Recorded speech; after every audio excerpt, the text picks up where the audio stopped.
سورۃ توبہ میں تو 3 صحابہ کا واقعہ لکھا ہوا ہے، وہ سنایا جائے لیکن بہت تفصیلی ہے۔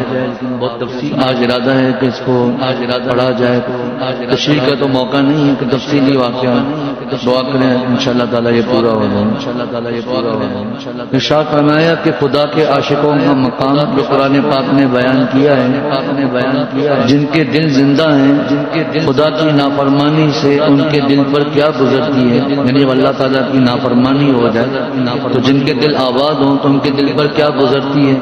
صحابہ رضی اللہ تعالیٰ عنہ کو جب اللہ تعالیٰ کی ناراضگی کا علم ہوا تو ضاقت علیہم الارض بما رحبت وضاقت علیہم انفسهم، زمین باوجود اپنی وسعت کے ان پر تنگ ہو گئی اور وہ اپنی جانوں سے بھی بیزار ہو گئے۔ یہ اللہ کے عاشقوں کی نشانی ہے۔ مقبولین کے احوال میں قرآن پاک اعلان کر رہا ہے کہ وہ گناہ پر قائم نہیں رہتے۔ آج تسبیح ہاتھ میں ہے لیکن بدنگاہی نہیں چھوڑتے۔ چھوٹے سے چھوٹا گناہ بھی مسلسل کرنے سے کبیرہ بن جاتا ہے۔ چھوٹے سے چھوٹا گناہ اگر بار بار کریں گے، اس پر اصرار کریں گے تو وہ کبیرہ بن جاتا ہے۔ بربنائے بشریت تو بڑے سے بڑے ولی اللہ سے بھی گناہ ہو سکتا ہے، لیکن اللہ تعالیٰ فرماتے ہیں ثم تاب علیہم لیتوبوا۔ علامہ علوسی رحمۃ اللہ علیہ اس آیت کی تفسیر میں لکھتے ہیں کہ اللہ ان پر مہربانی کرتا ہے۔ کس طرح مہربانی کرتا ہے؟ تفسیری جملہ ہے روح المانی کا، اے وفقہم للتوبہ، اللہ ان کو توبہ کی توفیق دے دیتا ہے تاکہ وہ توبہ کریں۔ معلوم ہوا توبہ آسمان سے نصیب ہوتی ہے۔ جس کو گناہ کے بعد توبہ نصیب نہ ہو تو سمجھ لو کہ آسمان سے اس کا کٹ آؤٹ کٹا ہوا ہے، گناہ ہو گیا، اب توبہ کی توبہ ہی نہیں کر رہا۔ ضاقت علیہم الارض سورۃ توبہ کی آیت نمبر 118 3 صحابہ رضی اللہ تعالیٰ عنہ کے بارے میں نازل ہوئی جو غزوہ تبوک میں شہید ہونے سے پیچھے رہے تھے۔ ان 3 صحابہ کے اس واقعے میں عاشقوں کے لیے بڑے سبق کی بات ہے۔ وعلی قرآن پاک کی آیت جو پڑھی ہے اور ان آیت کا ترجمہ ہے، اور 3 شخصوں پر جن کو پیچھے رکھا تھا یہاں تک کہ جب تنگ ہو گئی ان پر زمین باوجود کشادہ ہونے کے، اور تنگ ہو گئی ان پر ان کی جانیں، اور سمجھ گئے کہ کہیں پناہ نہیں اللہ سے مگر اسی کی طرف، پھر مہربان ہوا ان پر تاکہ وہ پھر آئیں، بے شک اللہ ہی ہے مہربان رحم والا۔ جب ان 3 صحابہ کو معلوم ہوا کہ اللہ اور رسول ہم سے ناراض ہیں، تفصیل واقعہ آگے آ رہا ہے، اور حضور صلی اللہ علیہ وسلم نے اور دوسرے صحابہ نے 50 دن تک ان سے بولنا چھوڑ دیا تو ان پر کیا گزری، ان کے غم کو اللہ تعالیٰ قرآن پاک میں نازل فرما رہے ہیں۔ اگر یہ خود بیان کرتے تو اہل دنیا یقین نہ کرتے، لیکن اللہ تعالیٰ نے اپنے عاشقوں کی بلندی شان دکھانے کے لیے قرآن پاک میں ان کے غم کی گواہی دی اور ان کے اس غم کو قرآن کا جز بنا دیا کہ زمین باوجود اپنی وسعت کی ان پر تنگ ہو گئی اور وہ اپنی جانوں سے بیزار ہو گئے۔ مومن کی یہی شان ہونی چاہیے، جب کوئی گناہ ہو جائے، جب کوئی بدنظری ہو جائے تو پوری دنیا ان کو تنگ معلوم ہو، اپنی جان سے بیزار ہو جائے۔ اللہ تعالیٰ ہم سب کی بھی ایسی ہی کیفیت بنا دے، بلکہ اس کا ایک ذرہ بھی مل جائے کہ صحابہ کی جو کیفیت تھی وہ کیسے حاصل ہو سکتی ہے، اس کی نقل ہی ہو جائے۔ محبت تو اے دل بڑی چیز ہے، محبت تو اے دل بڑی چیز ہے، یہ کیا کم ہے کہ اس کی حسرت بھی ملے۔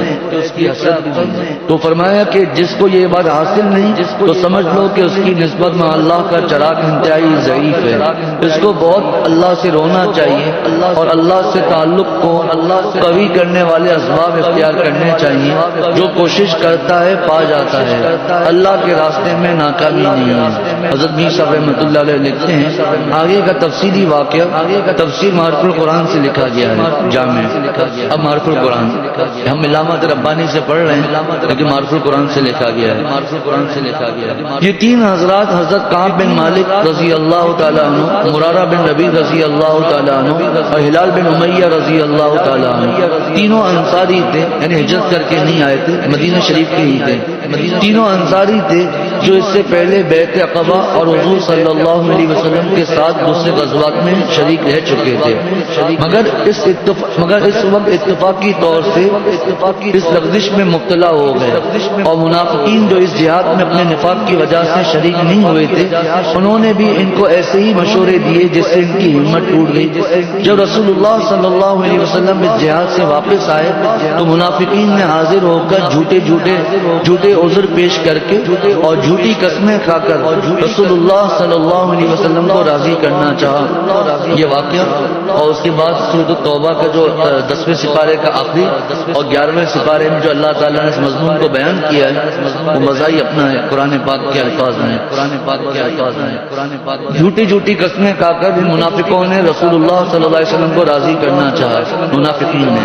حضرت صلی اللہ علیہ وسلم نے ان کی باطنی حالت کو اللہ کے سپرد کیا اور ظاہری قسموں کو قبول کر لیا۔ یہ لوگ آرام سے رہنے لگے۔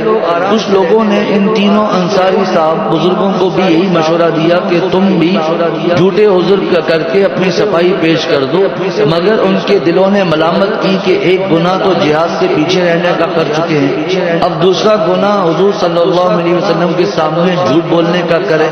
اس لیے صاف اپنے قصور کا اعتراف کر لیا۔ لیکن اس میں ایک بات نصیحت کی ہے، اصولاً تو اس کو کم از کم 3-4 دنوں میں بیان کرنا چاہیے کہ تاکہ ایک بات جو نصیحت کی ہے وہ بیان ہو۔ لیکن ظاہر سی بات ہے تفسیری واقعہ ہے، تفسیری واقعہ تو اس کا پورا ایک ساتھ پڑھنے میں ہی مزہ آتا ہے۔ اب لذت اعتراف قصور، حضرت فرماتے ہیں غلطی ہو گئی فوراً غلطی مان لو جیسے انہوں نے کیا۔ منافقین کا کیا ہے، آپ صلی اللہ علیہ وسلم سے راضی ہو گئے، ظاہری طور پر راضی ہو گئے، یا تجرون الیکم اذا رجعتم الیہ، قرآن پاک میں موجود ہے۔ اور ان لوگوں سے کیا ہوا، وقتی طور پر 50 دن کا تو مقاطع ہوا، بائیکاٹ ہوا، لیکن عزت کیا ملی، قرآن پاک میں ان کا تذکرہ آ گیا۔ فرمایا کہ اب دوسرا گناہ، ایک تو جہاد نہیں کیا، اب دوسرا گناہ حضور صلی اللہ علیہ وسلم کے سامنے جھوٹ بولنے کا کریں۔ اسے صاف اپنے قصور کا اعتراف کر لیا، جس کی سزا میں ان سے سلام و کلام بند کرنے کا حکم جاری کیا گیا۔ جھوٹ بولنے کا فائدہ کیا ہوتا ہے، تھوڑی دیر کا فائدہ ہے، اور اس جھوٹ کے لیے ہزاروں جھوٹ بولنے پڑتے ہیں۔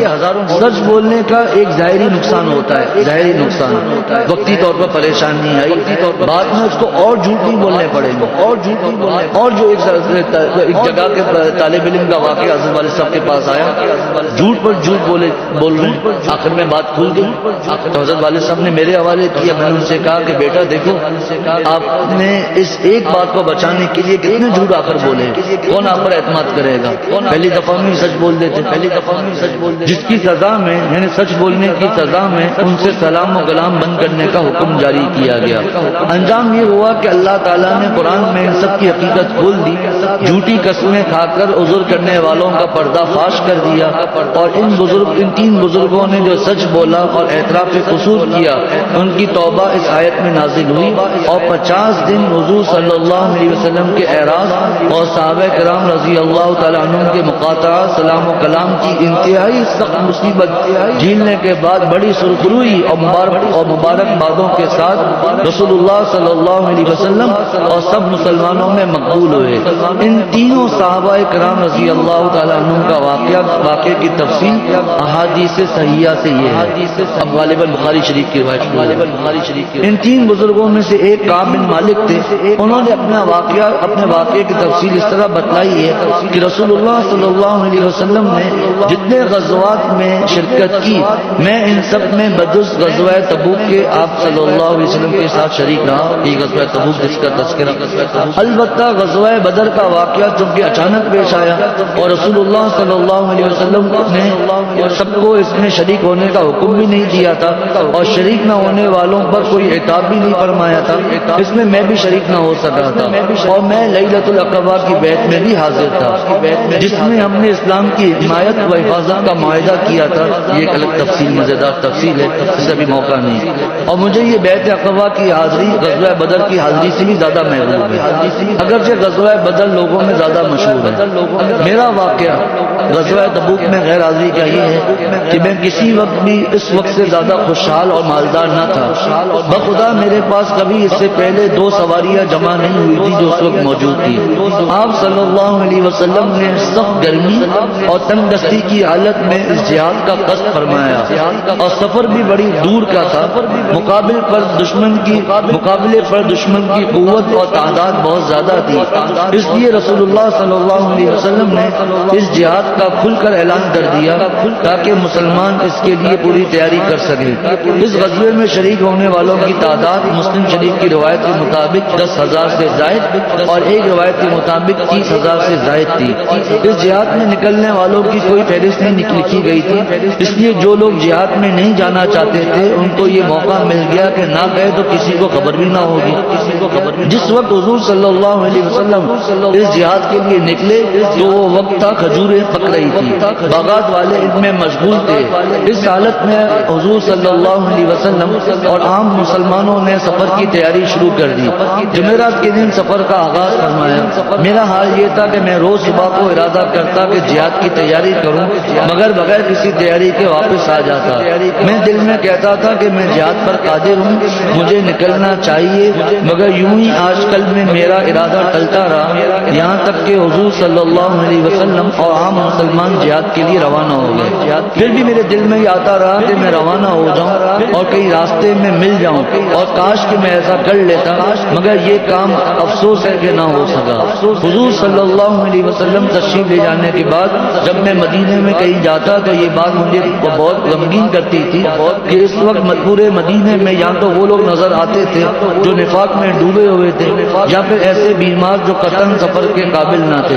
اسی طرح پورے راستے میں رسول اللہ صلی اللہ علیہ وسلم کو میرا خیال کہیں نہیں آیا، یہاں تک کہ آپ تبوک پہنچ گئے۔ اس وقت آپ نے ایک مجلس میں ذکر فرمایا کعب بن مالک کو کیا ہوا، وہ کہاں ہیں؟ بنو سلمہ کے لوگوں میں سے ایک شخص نے کہا یا رسول اللہ صلی اللہ علیہ وسلم، ان کو جہاد سے ان کے عمدہ لباس اور اس پر نظر کرتے رہنے نے روکا ہے۔ حضور صلی اللہ حضرت معاذ بن جبل رضی اللہ تعالیٰ عنہ نے عرض کیا کہ تم نے یہ بری بات کہی ہے۔ دیکھیں صحابہ کا انداز، جس نے برائی کی اس کا نام نہیں لیا۔ میں نے عرض کیا نا ایک ایک واقعے میں کتنا سبق ہے۔ جس نے برائی کی اس کا نام نہیں لے رہے، جس نے دفاع کیا اس کا نام بھی لے رہے۔ اس کا انداز دیکھیے، یہ ہے صحابہ کا کلام۔ معاذ بن جبل رضی اللہ تعالیٰ عنہ نے عرض کیا کہ تم نے بری بات کہی ہے یا رسول اللہ، بخدا میں نے ان میں خیر کے سوا کچھ نہیں پایا۔ معلوم ہوا جب کسی کے سامنے غیبت ہو تو فوراً دفاع کرنا چاہیے، جو حدیث میں اس کا حکم بھی ہے۔ میں نے ان میں خیر کے سوا کچھ نہیں پایا۔ یہ سن کر حضور صلی اللہ علیہ وسلم خاموش ہو گئے۔ حضرت کعب رضی اللہ تعالیٰ عنہ فرماتے جب مجھے خبر ملی کہ حضور صلی اللہ علیہ وسلم واپس تشریف لا رہے ہیں تو مجھے بڑی فکر ہوئی اور قریب تھا کہ میں اپنی غیر حاضری کا کوئی عذر گھبرا کر تیار کر لیتا اور ایسی باتیں پیش کر دیتا جس کے ذریعے میں رسول اللہ صلی اللہ علیہ وسلم کی ناراضگی سے نکل جاتا۔ حضرت میرے دل میں یہ خیالات و وساوس گھومتے رہے، یہاں تک کہ جب یہ خبر ملی کہ حضور صلی اللہ علیہ وسلم تشریف لے آئے ہیں تو خیالات فاسدہ میرے دل سے مٹ گئے اور میں نے سمجھ لیا کہ میں آپ صلی اللہ علیہ وسلم کی ناراضی سے کسی ایسی بنیاد پر نہیں نکل سکتا جس میں جھوٹ ہو، اس لیے میں نے سچ بولنے کا عزم ظاہر کر لیا کہ مجھے صرف سچی نجات دے سکتا ہے۔ الصدق ینجی، سچائی کیا ہے؟ نجات دے دے گی۔ رسول اللہ صلی اللہ علیہ وسلم واپس تشریف لائے تو حسب عادت چاش کے وقت یعنی صبح کو آفتاب کو بلند ہونے کے وقت مدینے میں داخل ہوئے، اور عادت شریفہ یہی تھی کہ سفر سے واپسی کا عموماً یہی وقت ہوتا تھا، اور عادت یہ تھی کہ پہلے مسجد میں تشریف لے جاتے، 2 رکعتیں پڑھتے، پھر حضرت فاطمہ رضی اللہ تعالیٰ عنہ کے پاس جاتے، اس کے بعد ازواج مطہرات رضی اللہ تعالیٰ عنہ سے ملتے تھے۔ اسی عادت کے مطابق آپ اول مسجد میں تشریف لے گئے، 2 رکعت ادا کی، پھر مسجد میں بیٹھ گئے۔ جب لوگوں نے یہ دیکھا تو غزوہ تبوک میں نہ جانے والے منافقین جن کی تعداد 80 سے کچھ اوپر تھی خدمت میں حاضر ہو کر جھوٹے عذر پیش کر کے اس پر جھوٹی قسمیں کھانے لگے۔ رسول اللہ صلی اللہ علیہ وسلم نے ان کے ظاہری قول و قرار اور قسموں کو قبول کر لیا اور ان کے باطنی حالات کو اللہ کے سپرد کر دیا۔ اسی حال میں بھی حاضر خدمت ہوا اور چلتے چلتے سامنے جا کر بیٹھ گیا۔ جب میں نے سلام کیا تو رسول اللہ صلی اللہ علیہ وسلم نے ایسا تبسم فرمایا جیسے ناراض آدمی کیا کرتا ہے۔ کوئی آدمی ناراض ہوتا ہے تو مسکراتے ہیں، بعض روایت میں آتا ہے کہ آپ صلی اللہ علیہ وسلم نے اپنا رخ پھیر لیا تو میں نے عرض کیا کہ اے اللہ کے رسول صلی اللہ علیہ وسلم، آپ مجھ سے چہرہ مبارک کیوں پھیرتے ہیں؟ خدا کی قسم میں نے نفاق نہیں کیا، نہ دین کے معاملے میں کسی شک و شبہ میں مبتلا ہوا، نہ اس میں کوئی تبدیلی کی۔ آپ صلی اللہ علیہ وسلم نے فرمایا پھر جہاد میں کیوں نہیں گئے؟ کیا تم نے سواری نہیں خریدنی تھی؟ میں نے عرض کیا بے شک یا رسول اللہ، اگر میں آپ کے سوا دنیا کے کسی دوسرے آدمی کے سامنے بیٹھتا تو مجھے یقین ہے میں کوئی عذر گھڑ کر اس کی ناراضی سے بچ جاتا، کیونکہ مجھے بات بنانے میں مہارت حاصل ہے۔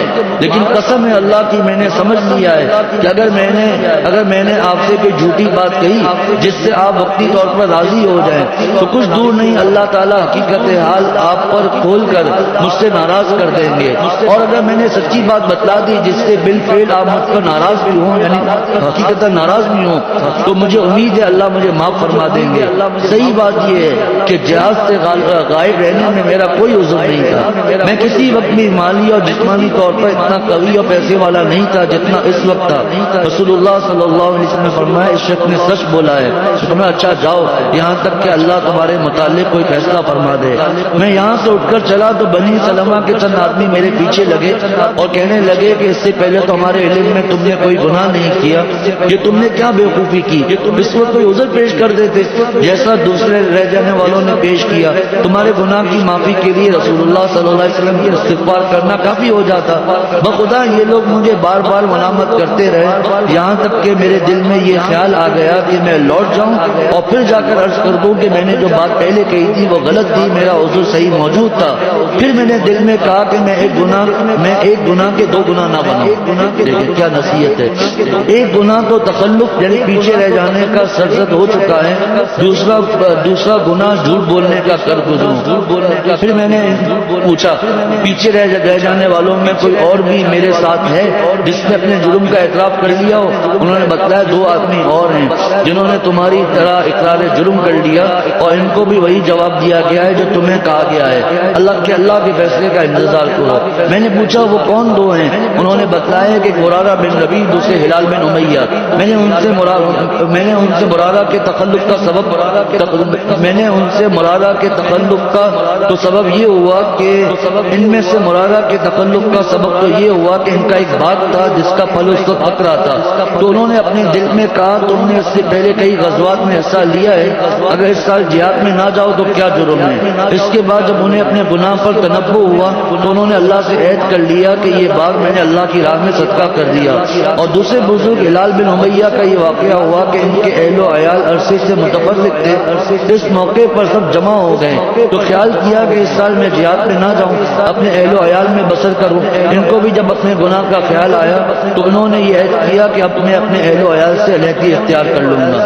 کعب بن مالک فرماتے ہیں کہ ان لوگوں نے ایسے 2 بزرگوں کا ذکر کیا جو غزوہ بدر کے مجاہدین میں سے ہیں، تو میں نے کہا کہ بس میرے لیے انہی دونوں بزرگوں کا عمل قابل تقلید ہے، یہ کہہ کر میں اپنے گھر چلا گیا۔ یعنی وہی صحابی ہیں، منافق نہیں ہیں۔ ادھر رسول اللہ صلی اللہ علیہ وسلم نے صحابہ کرام رضی اللہ تعالیٰ عنہ کو ہم دینوں کے ساتھ سلام و کلام کرنے سے منع فرما دیا۔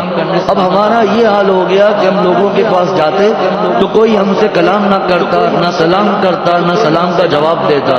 اس وقت ہماری دنیا بالکل بدل گئی، ایسا معلوم ہونے لگا کہ نہ وہ لوگ ہیں جو پہلے تھے، نہ ہمارے باغ اور مکان ہیں جو ان سے پہلے تھے، سب اجنبی نظر آنے لگے۔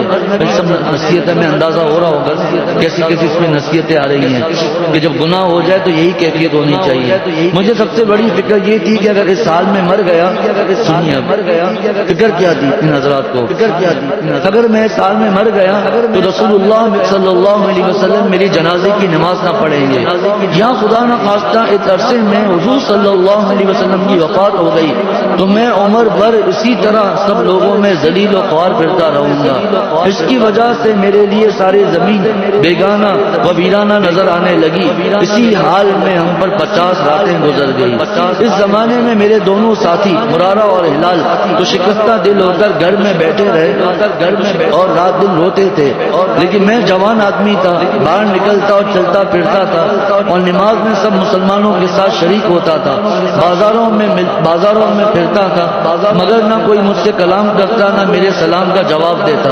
رسول اللہ صلی اللہ علیہ وسلم کی مجلس میں نماز کے بعد حاضر ہوتا اور سلام کرتا تو یہ دیکھا کرتا تھا کہ رسول اللہ صلی اللہ علیہ وسلم کے لب مبارک کو جواب سلام کے لیے حرکت ہوئی یا نہیں۔ پھر میں آپ کے قریبی نماز پڑھتا تو نظر چرا کر آپ کی طرف دیکھتا تو معلوم ہوتا جب میں نماز میں مشغول ہو جاتا ہوں تو آپ میری طرف دیکھتے ہیں، اور جب میں آپ کی طرف دیکھتا دیکھتا ہوں تو رخ پھیر لیتے ہیں. خواجہ صاحب فرماتے ہیں یوں تو نظر مجھ پہ ڈالی جائے گی، جب میں ڈالوں تو ہٹا لی جائے گی.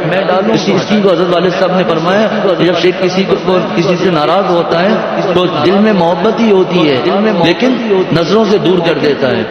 جب لوگوں کی یہ بے رخی دراز ہوئی تو ایک روز میں اپنے چچا زاد بھائی قتادہ رضی اللہ تعالیٰ عنہ کے پاس گیا جو میرے سب سے زیادہ دوست تھے. میں نے ان کو سلام کیا، خدا کی قسم انہوں نے بھی میرے سلام کا جواب نہیں دیا. میں نے پوچھا ہے قتادہ کیا تم نہیں جانتے کہ میں اللہ اور رسول صلی اللہ علیہ وسلم سے محبت رکھتا ہوں؟ اس پر بھی قتادہ نے سکوت کیا، کوئی جواب نہیں دیا. جب میں نے بار بار یہ سوال دہرایا تو تیسری یا چوتھی مرتبہ انہوں نے صرف اتنا کہا کہ اللہ جانتا ہے اس کا رسول. میں رو پڑا.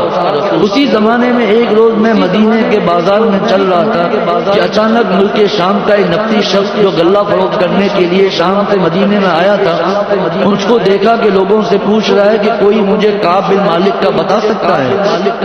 لوگوں نے مجھے دیکھ کر میری طرف اشارہ کیا کہ وہ آدمی میرے پاس آ گیا اور مجھے شاہ غسان کا ایک خط دیا جو ریشمی رومال میں لکھا ہوا تھا جس کا یہ مضمون تھا. اب سنیے کافروں کی سازش ہے. اما بعد عربی ارما بعد مجھے یہ خبر ملی ہے کہ آپ کے نبی نے آپ سے بے وفائی کی ہے. یہ دیکھیں کس طرح دور کرنے والے ہیں. آپ کے نبی نے آپ سے بے وفائی کی اور آپ کو دور رکھا ہے. اللہ تعالیٰ نے تمہیں ذلت و ہلاکت کی جگہ میں نہیں رکھا ہے. تم اگر ہمارے یہاں آنا پسند کرو تو آ جاؤ، ہم تمہاری مدد کریں گے.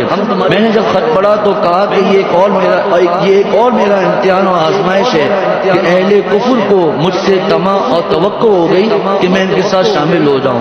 میں یہ خط لے کر آگے بڑھا اور ایک دکان پر تنور لگا ہوا تھا، اس میں جھونک دیا، پھینک دیا. حضرت کہا فرماتے ہیں جب 50 میں سے 40 راتیں گزر چکی تھی تو اچانک دیکھا کہ رسول اللہ صلی اللہ علیہ وسلم کے قاصد خزیمہ بن ثابت رضی اللہ تعالیٰ عنہ میرے پاس آ رہے ہیں. آپ نے یہ کہا کہ رسول اللہ صلی اللہ علیہ وسلم نے حکم دیا ہے کہ تم اپنی بیوی سے بھی علیحدگی اختیار کرو. میں نے پوچھا کہ کیا طلاق دے دوں یا کیا کروں؟ انہوں نے بتلایا کہ نہیں، عملاً ان سے الگ رہو، قریب نہ جاؤ. اسی طرح کا حکم میرے دونوں ساتھیوں کے پاس بھی پہنچا. میں نے بیوی سے کہہ دیا کہ تم اپنے میکے میں چلی جاؤ اور وہی رہو جب تک اللہ تعالیٰ کوئی فیصلہ فرما دے. ہلال بن امیہ کی اہلیہ خولہ بنت عاصم یہ حکم سن کر رسول اللہ صلی اللہ علیہ وسلم کی خدمت میں حاضر ہوئی اور عرض کیا کہ ہلال بن امیہ بوڑھے ضعیف آدمی ہیں، کوئی ان کا خادم نہیں، وہ ضعیف البصر یعنی آنکھیں بھی کمزور ہیں. کیا آپ یہ پسند نہیں فرمائیں گے کہ میں ان کی خدمت کرتی رہوں؟ حضور صلی اللہ علیہ وسلم میں خدمت کرنے کی ممانعت نہیں، البتہ وہ تمہارے پاس نہ جائیں.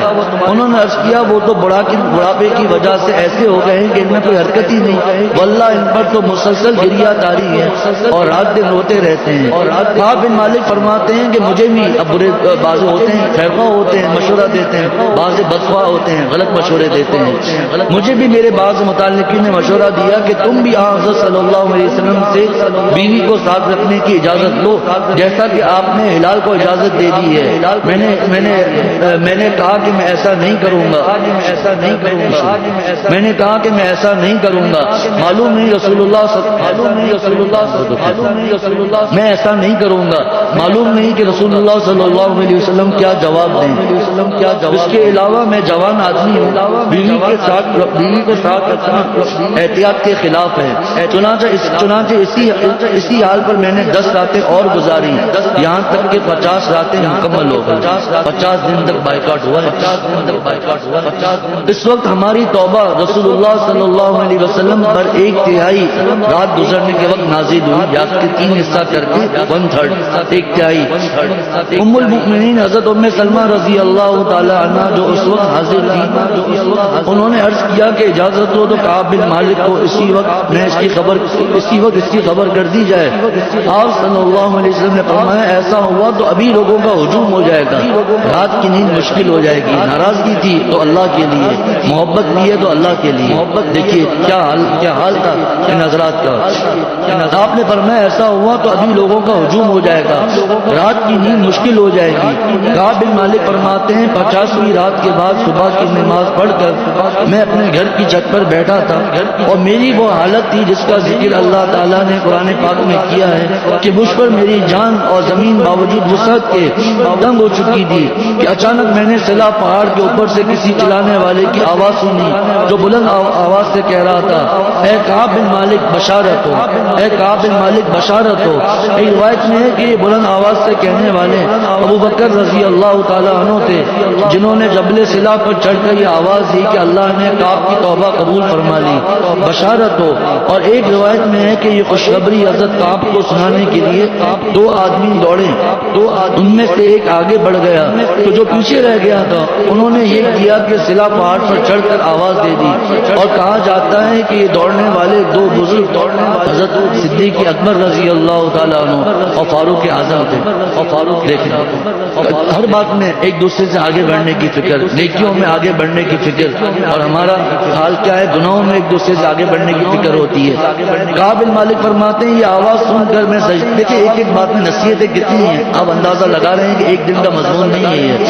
کعب بن مالک فرماتے ہیں کہ یہ آواز سن کر میں سجدے میں گر گیا اور انتہائی فرح سے رونے لگا، اور مجھے معلوم ہو گیا کہ اب کشادگی آ گئی۔ رسول اللہ صلی اللہ علیہ وسلم نے صبح کی نماز کے بعد صحابہ کرام رضی اللہ تعالیٰ عنہ کو ہماری توبہ قبول ہونے کی خبر دی تھی۔ اب سب طرف سے لوگ ہم تینوں کو مبارک دینے کے لیے دوڑ پڑے۔ بعض لوگ گھوڑے پر سوار ہو کر میرے پاس پہنچے، مگر پہاڑ سے آواز دینے والے کی آواز سب سے پہلے پہنچ گئی۔ حضرت کعب کہتے ہیں کہ میں حضور صلی اللہ علیہ وسلم کی حضور صلی اللہ علیہ وسلم کی خدمت میں حاضری کے لیے نکلا تو لوگ جوق در جوق مجھے مبارک دینے کے لیے آ رہے تھے۔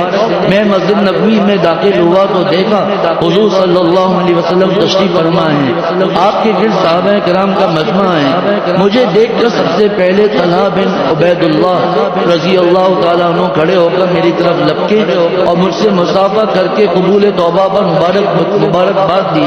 طلحہ کا یہ احسان میں کبھی نہیں بھولتا۔ جب میں رسول اللہ صلی اللہ علیہ وسلم کو سلام کیا تو آپ کا چہرہ مبارک خوشی کی وجہ سے چمک رہا تھا۔ آپ نے فرمایا اے کعب بشارت ہو تمہیں ایسے مبارک دن کی جو تمہاری عمر میں پیدائش سے لے کر آج تک سب سے زیادہ بہتر دن ہے۔ میں نے عرض کیا یا رسول اللہ یہ حکم آپ کی طرف سے ہے یا اللہ کی طرف سے؟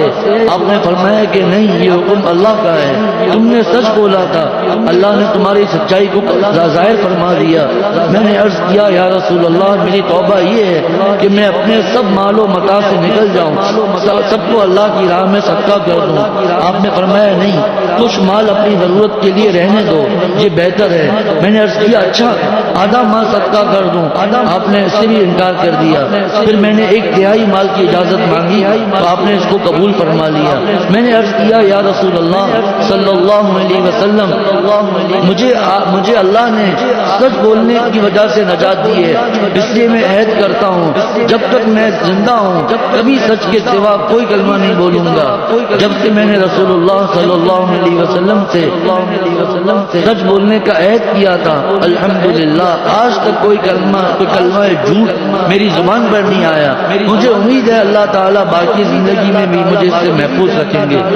خدا کی قسم اسلام کے بعد اس سے بڑی نعمت مجھے نہیں ملی کہ میں نے رسول اللہ صلی اللہ علیہ وسلم کے سامنے سچ بولا، جھوٹ سے پرہیز کیا، کیونکہ اگر میں جھوٹ بولتا تو اسی طرح ہلاکت میں پڑ جاتا جس طرح دوسرے جھوٹی قسمیں کھانے والے ہلاک ہوئے جن کے بارے میں قرآن میں یہ نازل ہوا سیحلفون باللہ لکم اذا انقلبتم الیہم سے لے کر فإن اللہ لا یرضى عن القوم الفاسقین کہ سیحلفون باللہ ان قریب وہ لوگ اللہ کی قسمیں کہیں گے تمہارے سامنے جب تم لوگ ان کی طرف لوٹ کے آؤ گے۔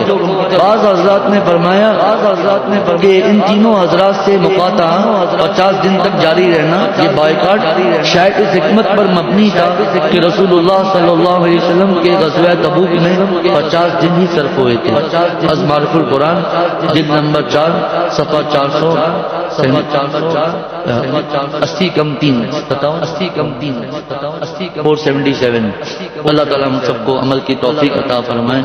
بڑا عجیب و غریب یہ واقعہ ہے، قرآن پاک میں تو مختصر بیان ہوا ہے لیکن غزوہ تبوک کا جو واقعہ قرآن پاک میں بیان ہوا ہے بڑا عجیب و غریب ہے۔ اس میں اللہ تعالیٰ نے ایک آیت یہ بھی نازل فرمائی، دیکھیے گا کوئی غلطی ہو تو 10ویں سپارے کے آخر میں وَلَا عَلَى الَّذِينَ إِذَا مَا أَتَوْكَ لتحملهم قلت لا أجد ما أحملكم عليه تولوا وأعينهم تفيض من الدمع حزنا ألا يجدوا ما ينفقون. کیا آیت ہے؟ فرمایا کہ ان لوگوں پر کوئی گناہ نہیں ہے. ولا علی الذین اذا ما اتوک، جب وہ آپ کے پاس آئے تھے لتحملهم کہ آپ ان کو سوار کریں. قلت، آپ نے فرمایا لا اجد ما احملکم علیہ، میرے پاس ہے ہی نہیں کہ میں تم کو سوار کروں. اب ان صحابہ کی کیفیت سنی جو اللہ تعالیٰ نے قرآن پاک میں بیان فرمائی. تولوا وأعينهم تفيض من الدمع حزنا، وہ لوٹے اور ان کی کیفیت کیا تھی کہ ان کی آنکھوں سے آنسو بہ رہے ہیں مارے غم کے کہ اللہ یجدوا ما ينفقون، ان کے پاس کچھ ہے نہیں کہ وہ خرچ کر سکیں. ان پر کوئی گناہ نہیں ہے. اس پورے واقعے کو اللہ تعالیٰ نے قرآن پاک میں غزوہ عجیب و غریب واقعہ ہے، عجیب و غریب واقعہ ہے. 10ویں سپارے کا آخر اور 11ویں سپارے کا شروع. آگے وآخرون اعترفوا بذنوبهم خلطوا عملا صالحا وآخر سیئا. عجیب و غریب. اچھا، اس واقعے کے بعد اللہ تعالیٰ نے آیت نازل فرمائی کہ ثم تاب اللہ علیہم لیتوبوا ان اللہ هو التواب الرحیم. اور آگے ہے یا ایھا الذین آمنوا اتقوا اللہ وکونوا مع الصادقین. اے ایمان والو، اللہ سے ڈرو، تقوی اختیار کرو، وکونوا مع الصادقین، سچوں کے ساتھ رہو. سچوں کے ساتھ رہو گے تم جھوٹ نہیں بولو گے. باقی ہم تو سنتے ہی رہتے ہیں.